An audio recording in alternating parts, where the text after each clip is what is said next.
Hello छात्र, स्वागत है आपको हमारे YouTube चैनल सीबीसी राजगीर में। आप लोग आज आप लोग को इक्वेशन बताने जा रहे हैं। समीकरण क्लास 10 वाले को हर साल बोर्ड एग्जाम में विलोपन विधि या प्रतिस्थापन या प्रजनन विधि आप लोग को समीकरण पूछता है 5 नंबर में छात्रों। तो आज आप लोग को हमने इसके पहले वाले वीडियो में बता चुके हैं विलोपन विधि से समीकरण। चलिए आज आप लोग को बताने जा रहे हैं प्रतिस्थापन विधि से समीकरण को हल करें छात्रों। तो हमारा इक्वेशन है 3x प्लस 4y बराबर 10। ये पहला इक्वेशन है छात्रों, मतलब पहला समीकरण है। और दूसरा है 2x माइनस 2y बराबर 2। ये दूसरा समीकरण है छात्रों, समझ रहे हैं। प्रतिस्थापन विधि के कहने का मतलब हुआ कि हमारा जो पहला समीकरण है 3x प्लस 4y बराबर 10, तो हमने इसमें एक वेरिएबल निकालकर मतलब x का मान निकालकर हमने सेकेंड वाला में हम लोग प्रतिस्थापित करेंगे। मतलब पहला हमने x का वैल्यू निकाल दिए, तो सेकेंड समीकरण में जाकर x का वैल्यू रखकर हमने प्रतिस्थापित करेंगे। तो हमने चलिए आज निकालने जा रहे हैं ना, पहला समीकरण ले लेते हैं छात्रों। तो हमने पहला समीकरण है मेरा समीकरण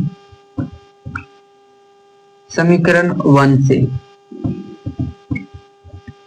समीकरण 1 है मेरा छात्रों 3x प्लस 4y बराबर 10 मेरा पहला समीकरण है छात्रों।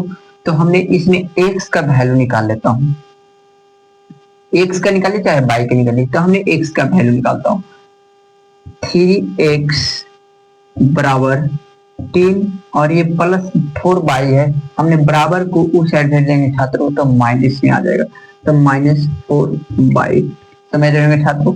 अब हमें ये 3x कहने वाला है, तो जो 3 है जो गुना 3x है, हमें 3 को भागा में भेज देंगे बटा में। x का वैल्यू निकाल रहे हैं छात्रों, तो x बराबर हो जाएगा 10 माइनस 4y बटा 3। ये 3 चलाया भागा में छात्रों, समझ रहे हैं। ये मेरा इसको मान लेंगे समीकरण 3, समीकरण हम इसको 3 मान लेंगे छात्रों। उसकी बात करता कि समीकरण x का वैल्यू आ गया। अब हमने समीकरण 2 में इस x का वैल्यू को प्रतिस्थापित कर देंगे। प्रतिस्थापन की विधि के मतलब हुआ कि हमने x का जो वैल्यू आया उसको सेकेंड वाला समीकरण में प्रतिस्थापित कर देंगे x का जगह। तो हमने मेरा मानेंगे समीकरण 2 मतलब 2 में, समीकरण 2 में x का मान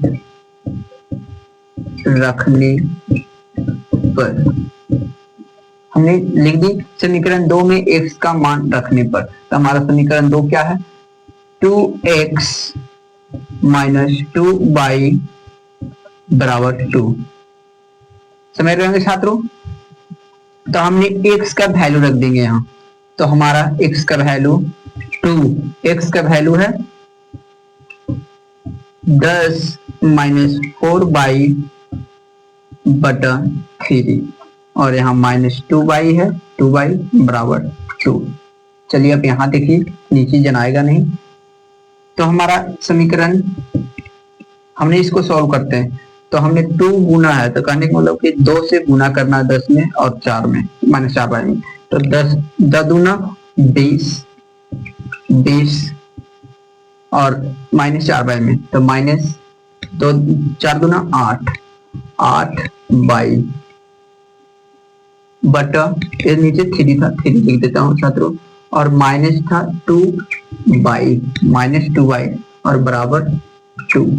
अब इसके कुछ नीचे तो 1। अब हम इसको एलसीएम निकालेंगे छात्रों, 3 और 1 का एलसीएम निकालेंगे तो 3 आएगा, और 3 से भाग देंगे तो 1 होते कर जाएगा, तो 1 से मल्टीप्लाई करेंगे तो उज्जैन का टेबल निकाल जाएगा 20 माइनस 8 बाई और माइनस 1 से भाग देंगे 3 में तो 3 होते कटेगा, तो 3 से गुना कर दीजिए ऊपर वाला 2 बाई में, तो 3 दूना 6 बाई, समझ रहे होंगे छात्रों, बराबर 2, समझ गए होंगे।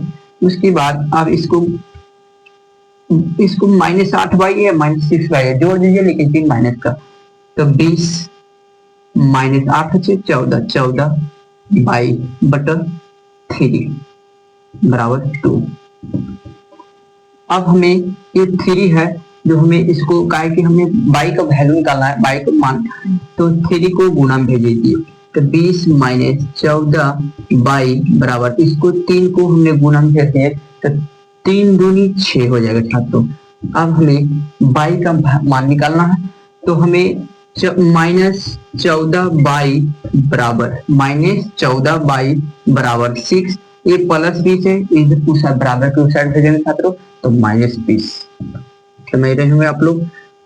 अब हमने -14 बराबर, मैंने 6 में से -20 घटाना है, तो हमने +6 में से -20 घटाना है, तो पहले 20 में से 6 घटा लेते, तो 20 में से 6 गया तो 14। अब हम देखेंगे कौन संख्या बड़ा है, जो संख्या बड़ा है उसके आगे जो चिन्ह रहेगा छात्रों वही चिन्ह देंगे। 6 बड़ा कि 20, 20 बड़ा, 20 के आगे क्या चिन्ह, माइनस, तो माइनस के चिन्ह देंगे, समझ रहे होंगे छात्रों। अब हमने माइनस से माइनस बराबर किसे काट देंगे, तो इसलिए 22 बराबर 14, एक भागा में आ गया 14/14, एक कट गया एक में, तो हमने 22 का वैल्यू कितना आ गया छात्रों 1, 22 का मान हमने निकाल दिए। अब हमने 22 का मान आ गया, उसके बाद हमने x का वैल्यू तो आराम से निकाल लेंगे छात्रों। अब यहाँ लिख दे, इसलिए अब हमने समीकरण 1 में ही मान लेते हैं, 22 का वैल्यू पुट करके x का वैल्यू निकाल देंगे छात्रों। तो हमने लिखेंगे कि 22 का मान